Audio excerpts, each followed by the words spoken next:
Si celebra oggi la giornata della Terra, tante le iniziative per sensibilizzare al rispetto del pianeta. Nel 2021 l'estate più calda per l'Europa, la Terra è in bilico, dicono le organizzazioni come l'UNICEF che in Sicilia insegnano ai bambini la cura del territorio. L'inviato Riccardo Porcù.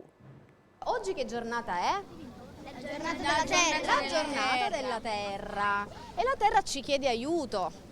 I bambini lo sanno già, hanno meno di 10 anni e per loro questa è la prima volta dopo il Covid, tutti insieme con la scuola negli oltre 200 ettari del Parco Archeologico di Selinunte in Sicilia, tengono gli occhi aperti, decisi a proteggere la terra.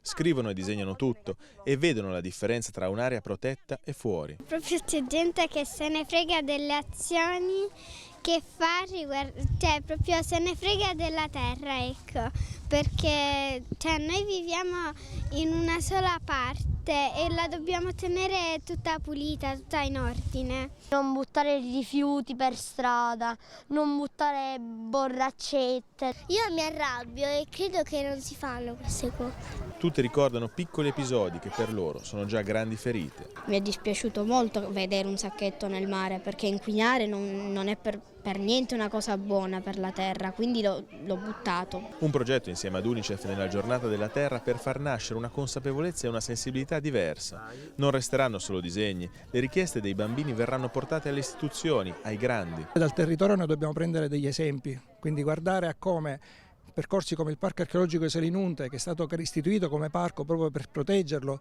dall'invasione della cementificazione, può diventare un esempio di valorizzazione. E adesso la musica. È stato un successo il concerto con cui Zucchero ha inaugurato alla Royal Albert Hall di Londra il suo primo mondiale.